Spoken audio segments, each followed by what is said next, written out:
अस्सलाम वालेकुम दोस्तों, इन साइड पे मोहम्मद फखर में खुश आमदीद ले। जनाब सुप्रीम कोर्ट और स्टेट बैंक ये दोनों तो अब एक दूसरे के साथ आमने सामने आ गए हैं। ये जो सेम पेज था स्टेट बैंक और सुप्रीम कोर्ट के दरमियान, ये तो मुझे ख़त्म होता हुआ नज़र आ रहा है। इसका मतलब ये है कि कल सुबह जब दिन का आगाज़ होगा और सुप्रीम कोर्ट ऑफ पाकिस्तान अपनी कार्रवाई का आगाज़ करेगा, तो उस वक्त जो चीज़ सबसे पहले मतमे नज़र होगी वो होगी सुप्रीम कोर्ट के जो अहकामात हैं स्टेट बैंक ऑफ पाकिस्तान की तरफ से, उन अहकामात को तस्लीम ना करना या कम से कम इस बात का इजहार करना कि जनाब हमने जो आपकी हिदायत के मुताबिक जो पैसे थे वो मुख्तस कर दिए हैं, एलोकेट कर दिए हैं, लेकिन इलेक्शन कमीशन ऑफ पाकिस्तान को हम ट्रांसफ़र करने के वो पैसे अहलियत नहीं रखते क्योंकि कवायद हमें इस बात की इजाज़त नहीं देते। और इसके साथ साथ पाकिस्तान की कायमा कमेटी बराए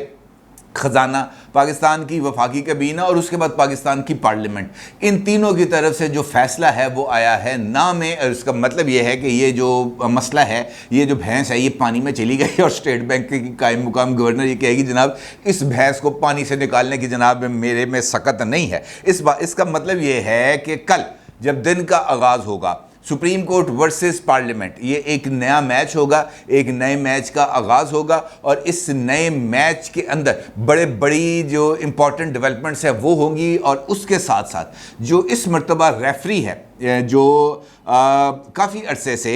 सीटी हाथ में लेके खड़ा, लेकिन वो सीटी बजाने की पोजीशन में नहीं आ रहा, इस मर्तबा जब ये मैच शुरू होगा एक मर्तबा फिर, क्योंकि ये मैच अब जो है ना वो सेमीफाइनल्स की हदूद में आ गया और इसके बाद उसने फाइनल स्टेज पे जाना है। और इसका मतलब ये है कि वो जो सीटी बजाने वाला रेफरी है उसके लिए सीटी बजाने के लिए अब जो वक्त है वो अब बहुत तेज़ी से आ रहा है। इसका मतलब ये है कि वो जो रेड लाइन्स थी वो रेड लाइन्स के पास अब पाकिस्तान का सारा जुडिशियल सिस्टम, पाकिस्तान का डेमोक्रेटिक सिस्टम, पाकिस्तान का गवर्नर सिस्टम, ये सब के सब उस रेड लाइन्स के करीब करीब आते चले जा रहे हैं। और कल का दिन इस हवाले से बहुत ही ज़्यादा हंगामा खेस होगा। अब देखना यह है जो इंपॉर्टेंट सवाल है मेरी नज़र में कि कल क्या होगा। अब अगर हम आज बैठें 12 घंटे पहले, अगर हम हाइपोथेटिकली देखें या कवायद ज़वाबत की रोशनी में देखें तो हम क्या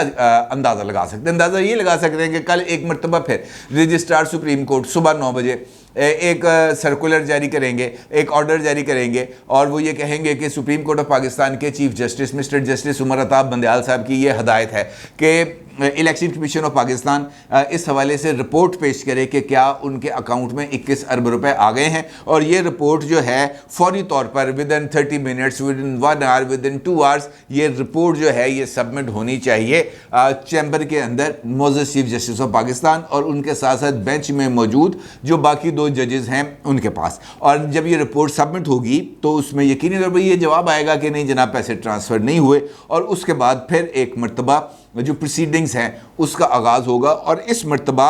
चैम्बर समात नहीं होगी, इस मरतबा अदालत लगेगी बाज़ाब्ता तौर पर। और उस अदालत में सबसे पहले कायम मुकाम गवर्नर स्टेट बैंक को तलब किया जाएगा और उनसे पूछा जाएगा कि जनाब आपने पैसे क्यों ट्रांसफ़र नहीं किए, जबकि आपके लिए सुप्रीम कोर्ट ऑफ पाकिस्तान का वाज़ेह तौर पर हुक्म मौजूद हो। और उसके बाद फिर जो कायम मुकाम गवर्नर हैं स्टेट बैंक की वो ये कहेंगी जनाब आपका हुक्म सर आंखों पर, लेकिन उस हुक्म के बाद हमें कुछ जो कवायद व ज़वाबित हैं, जो कवानीन हैं, उनको भी तो देखना है कि जनाब हमारे पास मुख्तलिफ अकाउंट्स चल रहे हैं, हमने उस अकाउंट में से किसकी इजाज़त में से पैसे निकाल के किसी अकाउंट दूसरे में डालने हैं ना। जब तक वो इजाज़त हमें नहीं मिलेगी, हमारे रूल्स में इस तरह की कोई गुंजाइश अवेलेबल नहीं है कि सुप्रीम कोर्ट के आर्डर पर या हाई कोर्ट के आर्डर पर या सेशन जज की अदालत से या सिविल जज के ऑर्डर्स के ऊपर हम ये सारे काम कर सकें। और इसके लिए हमें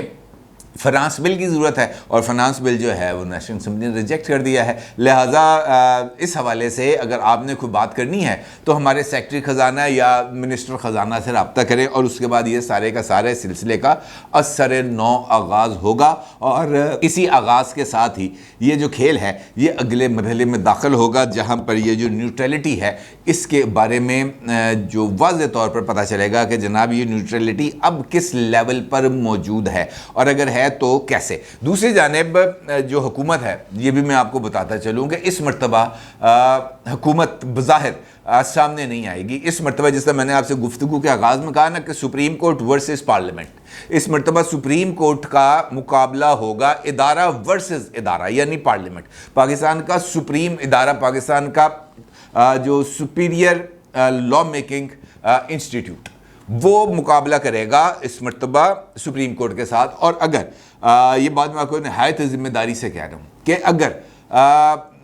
जो हुकूमत की राय के मुताबिक कि सुप्रीम कोर्ट ऑफ पाकिस्तान ने अपनी,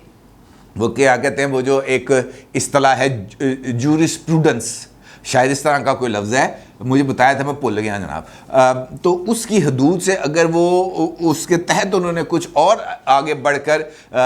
जुडिशल मार्शल लॉ के तहत कुछ नए अहकामात पास किए, तो इस मरतबा कुछ अहकामात आएंगे दूसरी तरफ से भी, और हुकूमत की तरफ से नहीं आएंगे, हो सकता है वो पार्लियामेंट की तरफ से आ जाएं, तौहीने अदालत के साथ साथ तौहीने पार्लियामेंट हो जाए। एक जानिब तौहीने अदालत की कार्रवाई चल रही हो, दूसरी जानिब तौहीने पार्लियामेंट की कार्रवाई चल रही हो, और नेशनल असम्बली में अगर तकरीर हो जाए, और वो तकरीर भी पीपल्स पार्टी की तरफ से हो जाए, और पीपल्स पार्टी के सबसे ज़्यादा नरम खू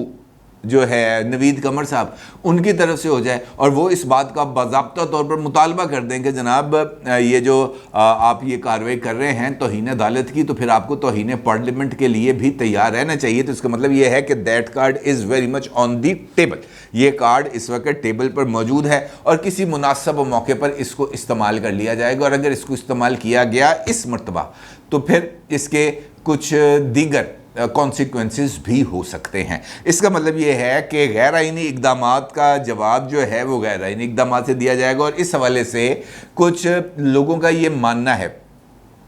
कि अगर किसी हुकूमती उहदेदार, जिस तरीके से 4 के टोले ने 4 हुकूमती अरकान को 4 दिन के अंदर फारग करने का फ़ैसला किया हुआ है, तो इसी तरीके से यहाँ पर भी हैं कुछ 4 लोग जिन्होंने कुछ और तरीके से कुछ चीज़ों को मैनेज करने का फ़ैसला किया है। और बताया ये जा रहा है, पता नहीं ये सच है कि नहीं। वो कहते हैं जनाब अगर हम एग्जेक्टिव आर्डर से बहाल कर सकते हैं तो एग्जेक्टिव आर्डर से निकाल भी सकते हैं। फिर जब पूछा जाता है कि जनाब एग्जेक्टिव आर्डर से आपने तो बड़ी दूर जाके बहाल किया, तब निकालेंगे कैसे? वो कहते हैं जनाब इदारे के अंदर एंट्री ही अगर आपकी गलत हो जाए, भाई अगर आप इदारे के अंदर आए हैं जाली असनाद देकर और बाद में पता चलता है कि आपकी असनाद जाली हैं, तो आपको क्या करेंगे? वो कहेंगे जनाब जाओ फारग हैं, हमने फोर्जरी की है, यही कहेंगे ना, इसके अलावा तो नहीं कुछ कहेंगे। और वो अगर इस तरीके से कोई एग्जेक्टिव आर्डर आ जाए कि जनाब फ़लाँ फ़लाँ फ़लाँ 4 जजेस ने डोगर साहब के दौर के अंदर किसी एग्जेक्टिव ऑर्डर के तहत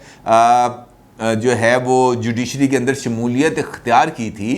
तो वो हम अगर एग्जेक्टिव ऑर्डर ही विड्रा कर लें तो वो अपॉइंटमेंट मशकूक हो जाएगी। मैं मलफूफ अल्फाज इस्तेमाल करता हूँ कि वो मशकूक हो जाएगी। अब वो कहते हैं जो इस राय के मुखालिफ हैं उनका ये मानना है कि जनाब ये जो एग्जेक्टिव ऑर्डर उस सूरत में विड्रॉ करने का नुकसान होना था जब मुतल्लिका शख्सियत जो इस वक्त चीफ है वो हाई कोर्ट के अंदर ही मौजूद होती, क्योंकि उस हवाले से जो ऑर्डर था वो हाई कोर्ट की लिमिटेशंस के अंदर था। अब चूंकि वो एलिवेट हो गए हैं और एलिवेट होने के लिए जो एक अगला प्रोसीजर है उसको अडॉप्ट किया गया था, वहाँ पर जो है जुडिशल काउंसिल और फिर पार्लियामेंट्री कमेटी इन दोनों ने उसकी मंजूरी दी थी, उसके बाद आए हैं ये सुप्रीम कोर्ट में। लिहाजा यहाँ पर ये जो जुडिशल वाला ये जो एग्जेक्टिव ऑर्डर है इसकी विड्रॉल का कोई जो है वो इम्कान पैदा नहीं होता। तो इसका मतलब ये है कि अगली जो कार्रवाइयाँ हैं वो आइन के दायरे के अंदर रह के कोई भी बंदा अब प्ले करने का नहीं सोच रहा, वो आइन से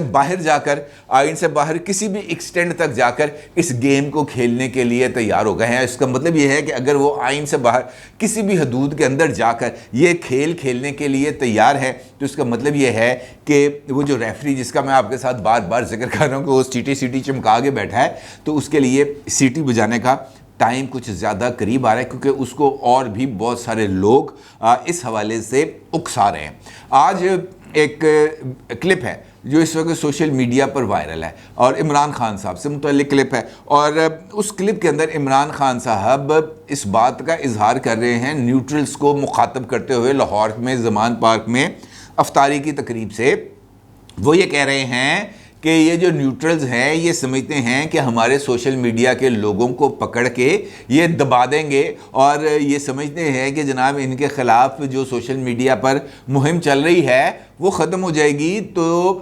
वो किसी गलत फहमी में मुब्तला है। पाकिस्तान बदल गया है। अब इस बात का मतलब ये है, इस क्लिप का मतलब मेरी नज़र में इस क्लिप का मतलब ये है जनाब कि इस वक्त जो सोशल मीडिया के ऊपर ट्रोलिंग हो रही है, ख़ास तौर पर नेशनल सिक्योरिटी कमेटी की मीटिंग के बाद और उसके इलामिये के बाद और उससे बढ़कर कोर कमांडर्स कॉन्फ्रेंस के इलामिये के बाद, ये ट्रोलिंग जिस तरीके से जनरल आसिम मुनीर साहब और जनरल नदीम अंजुम के ऊपर हो रही है, इसका मतलब ये है कि इमरान खान ने इस बात को बराह रास्त तस्लीम कर लिया है। इमरान खान ने इस बात को मान लिया है कि जनाब ये जो सोशल मीडिया के ऊपर ये जो कैंपेन चल रही है,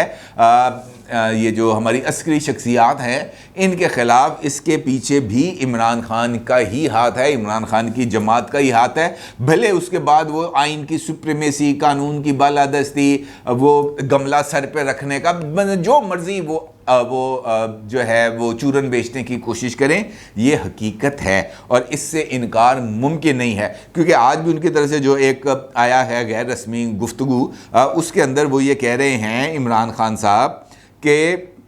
निगरान हुकूमत जो कुछ कर रही है वो तो मुंतखब हुकूमतों में नहीं होता, वो इस हद तक इंतकामी कार्रवाइयों में मुलव्वस हैं और ये लंदन प्लान का हिस्सा है। आज फिर लाहौर हाई कोर्ट के अंदर जर्नलिस्टों से गुफ्तगू करते हुए इमरान खान को लंदन प्लान के ख्वाब आ रहे हैं और वो ये समझते हैं कि उनको इक़्तिदार से बाहर निकालने के लिए जो लंदन प्लान है वो बनाया गया। और इमरान खान साहब तो वाज़ेह तौर पर इस बात का जिक्र कर चुके हैं कि लंदन प्लान किन शख्सियात के दरमियान बना। फिर वो ये अदालत के अंदर बैठे हुए अगर वो ये कहें कि जनाब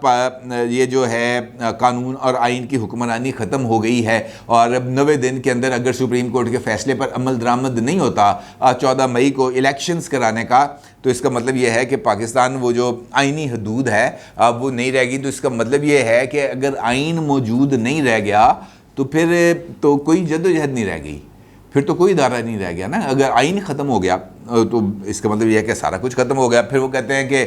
फिर यकीनी तौर पर फिर मुज़ाकरात किस बात के, फिर इलेक्शन किस चीज़ के। फिर इसका मतलब यह है कि एक चीज़ का वजूद नहीं है, वो अदम वजूद में चली गई है, तो उसको दोबारा वजूद में लाने के लिए एक नए प्रोसेस का आगाज़ किया जाएगा। इसका मतलब यह है कि एक नया सोशल कॉन्ट्रैक्ट बनाया जाएगा। इसका मतलब यह है कि एक ऐसा नया सोशल कॉन्ट्रैक्ट बनाया जाएगा जहाँ पर किसी के बारे में कोई ग्रे एरिया नहीं रह जाएगा, किसी भी